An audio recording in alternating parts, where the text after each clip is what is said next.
নমস্কার, সবাই কেমন আছেন? আশা করি সবাই ভালো আছেন। আজকে যে ব্লাউজটি বানাবো সেটি 36 সাইজের সুতির ব্লাউজ।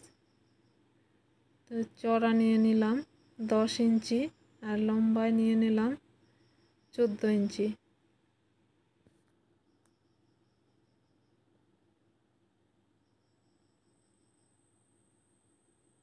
গলার জন্য নিয়ে নেব 5.5 ইঞ্চি, হাতের সাইডে নিয়ে নেব 6 ইঞ্চি। এবার এটাকে একটা বক্স বানিয়ে নেব। 9 ইঞ্চিতে একটা দাগ দিয়েছিলাম আর গলার দিক থেকে 2 ইঞ্চি আর লম্বা দিয়েছি 10 ইঞ্চি। এদিকে চড়াইটা দিলাম 2.5 ইঞ্চি। একটা বক্স বানিয়ে নিলাম। এখানে গোলাইয়ের জন্য 1 ইঞ্চিতে দাগ দিয়ে দিলাম।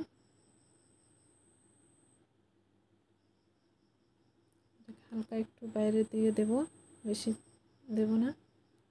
4 ইঞ্চি আর উপর থেকে 4.5 ইঞ্চি, হাফ ইঞ্চি করে দাগ দিয়ে দেব। এবার এটাকে কেটে নেব।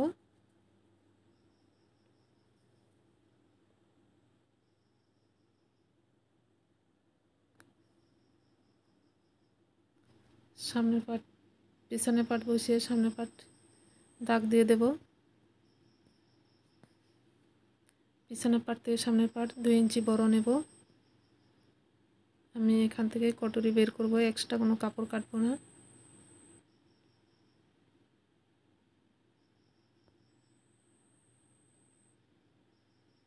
দুই ইঞ্চি এক্সট্রা রেখেছি সেটা দাগ দিয়ে দিলাম। গলার জন্য 6 ইঞ্চি নিলাম, বেশি টিপ গলা দেব না। এবার ভিতরের দিকে হাফ ইঞ্চি দাগ দিয়ে দিলাম। এখানেও গোল শেপ দিয়ে দিলাম। এখান থেকে 2.5 ইঞ্চিতে দাগ দিয়ে দেব আর এখানে গলার দিকেও 1 ইঞ্চিতে দাগ দিয়ে দেব। কটরি বানাতে হবে আমার 6 ইঞ্চি থেকে একটু বেশি, তাই 6 ইঞ্চিতে দাগটা দিয়ে দিলাম।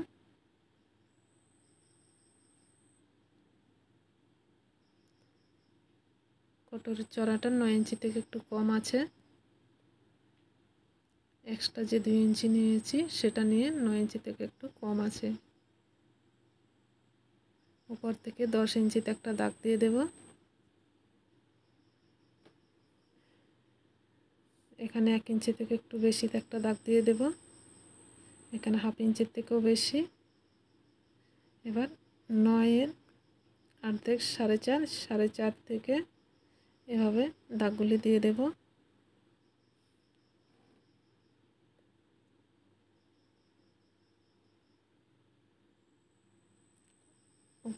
এখানে 3.5 ইঞ্চিতে দাগ দিয়ে দেবো এইভাবে, আর হাফ ইঞ্চি করে দুই পাশে দাগ দিয়ে দেব।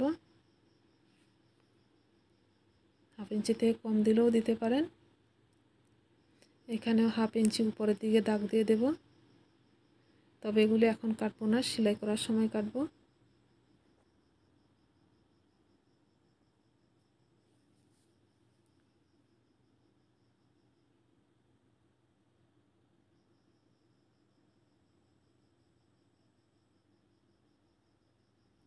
কটরির পাটটি আলাদা করে নিলাম। কটরির যে দাগগুলো দিয়েছি সেটা এখন কাটবো না, সেটা সেলাই করার পরে কাটবো। এবার পট্টির জন্য কাপড় কেটে নেব। আমি ছোট ছোট টুকরো থেকে এগুলি বের করে নিচ্ছি, কেননা কাপড়টা যেহেতু আমি দিচ্ছি, তো আমি চেষ্টা করব যে কাপড়টা দিয়ে যাতে আরও অন্য কিছু বানানো যায়, তাই ছোট ছোট এগুলির থেকে যতটুকু পারছি বের করে নিচ্ছি। এবার হাতের জন্য কাপড় কাটবো। 4 ভাঁজ করে নিলাম। লম্বা নিলাম 10 ইঞ্চি। এখানে 3 ইঞ্চিতে একটা দাগ দিয়ে দিলাম। এবার দুটোটা দাগ এইভাবে মিলিয়ে নেব। এবার এখান থেকে প্রায় 1.5 ইঞ্চি আর উপর থেকে প্রায় 1.5 ইঞ্চি ভাবে সমান রেখে তারপরে এটাকে এভাবে শেপ দিয়ে দেব। হাতের ফিটিং 6 ইঞ্চি।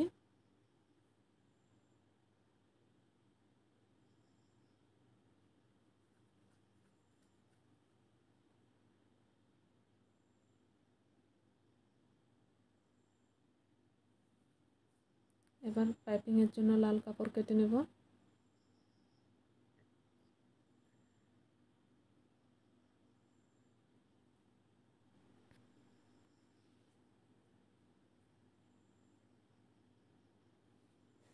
পাইপিংগুলো কাটা হয়ে গেল, কাপড়টাও কাটা হয়ে গেল।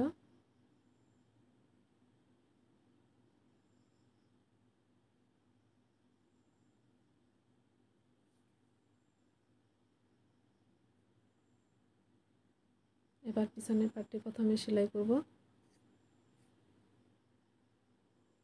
4 ইঞ্চিতে একটা দাগ দিলাম, উপর থেকে 4.5 ইঞ্চি প্রথম সিধা দিকে দাগটা দিয়েছিলাম। এখন তো উল্টো দিক থেকে সেলাই করতে হবে, তাই উল্টো দিকে দাগটা দিয়ে দিলাম।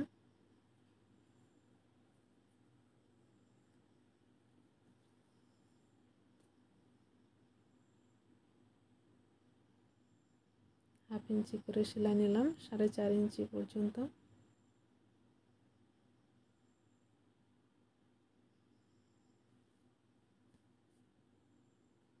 এখানেও নিচের দিকে হাফ ইঞ্চি 4.5 ইঞ্চি পর্যন্ত দাগ দিয়ে দিলাম। এবার কোমরের নিচে বেল্টটা লাগিয়ে নেব।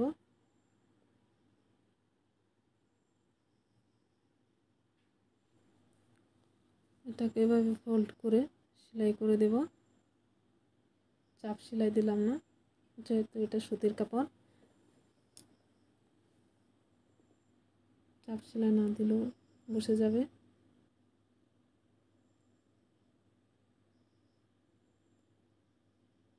এবার এখানে যে 1 ইঞ্চি থেকে বেশিতে দাগ দিয়েছি সেটাকে এভাবে সেলাই করে নেব। ডাবল সেলাই করে দিলাম। এবার এখানেও 3.5 ইঞ্চি অবধি যে দাগটা দিয়েছি সেটাকে সেলাই করে নেব।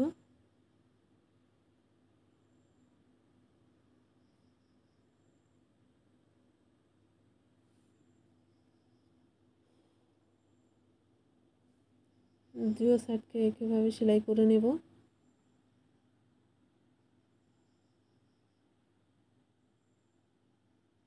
দুইটা সেলাই করা হয়ে গেল।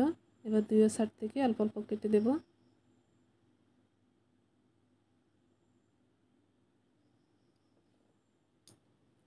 তারপর এটার সঙ্গে সেলাই করে নেব।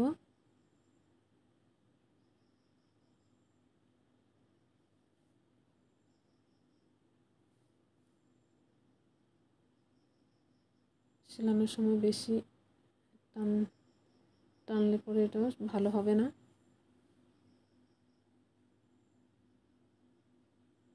এবার উপর দিক থেকে একটা চাপ সেলাই করে দেব।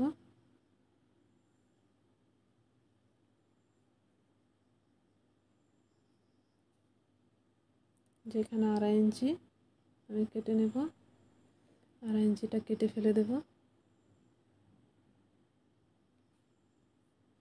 এখানে যে হাফ ইঞ্চি দাগটা উপর দিক দিয়েছিলাম সেটাও কেটে নেব।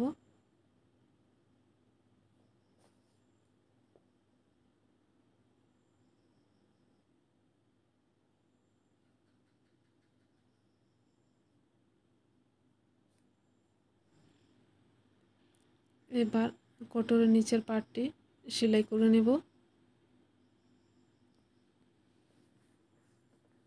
উপর থেকে আরেকটা চাপ সেলাই করে দেব।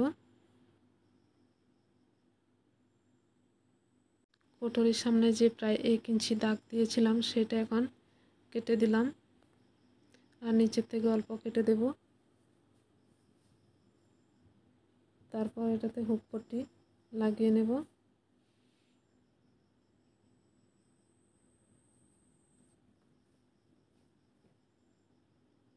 তারপর এটাকে এভাবে ভাঁজ করে আবার আরেকটা সেলাই করে দিতে হবে উপরের দিক। এটাতে হুকের ঘাই হবে।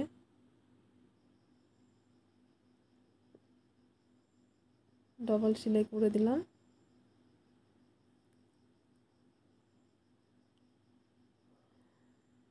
দুইটাকে সেলাই করে নিয়েছি।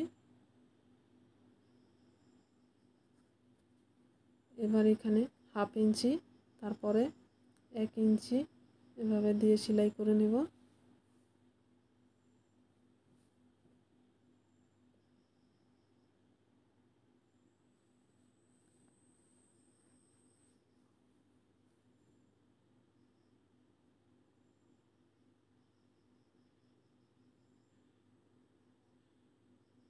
দুয়োটাকে সেলাই করে নিয়েছি, দুয়োটা সমান হয়ে গেল।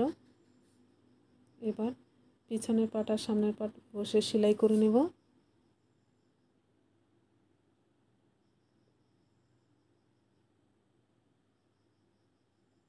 দুই পাশে একইভাবে সেলাই করে নিলাম।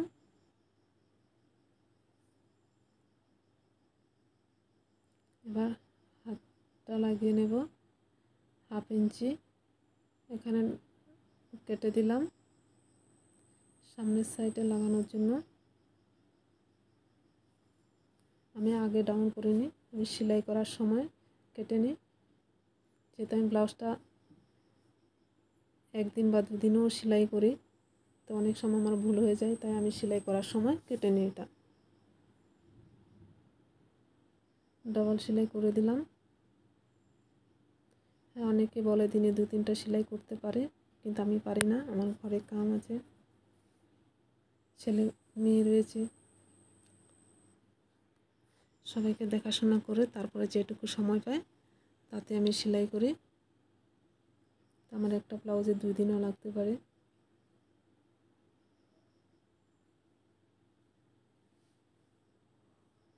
এবার হাতে পাইপিং লাগিয়ে নেব।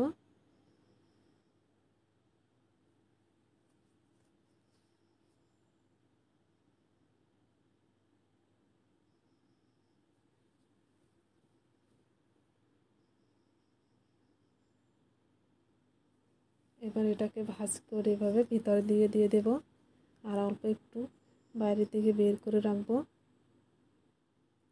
তাহলে সুন্দর একটা পাইপিং হয়ে যাবে। পাইপিংয়ের উপর ডবল সেলাই দিয়ে দিলাম।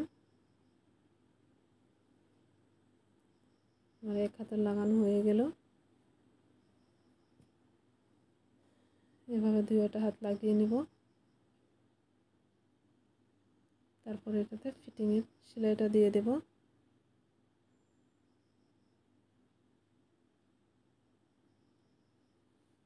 যে 1.5 ইঞ্চি এক্সট্রা নিয়েছি সেটা এক্সট্রা থেকে গেল।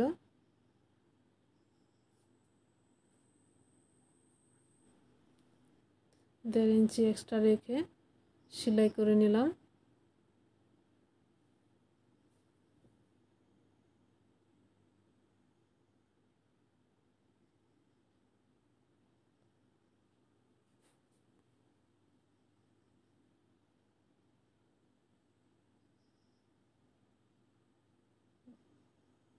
দুই সাইড সেলাই হয়ে গেল। এবার গলায় পাইপিং লাগিয়ে নেব।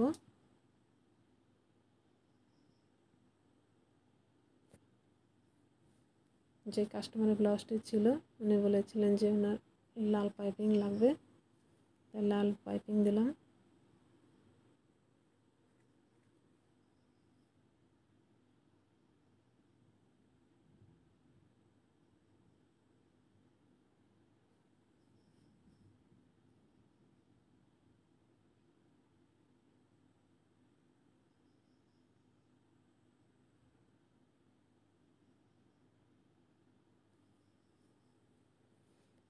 সুতির কাপড়ে পাইপিং লাগানো খুবই সহজ, এতে ধরে রাখারও কোনো সমস্যা হয় না।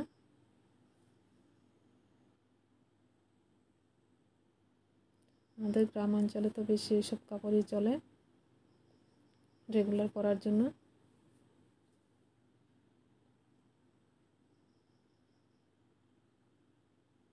এটাকে ডবল সেলাই করে দিলাম, হয়ে গেল আমার ব্লাউজ বানানো। 36 সাইজের ব্লাউজ।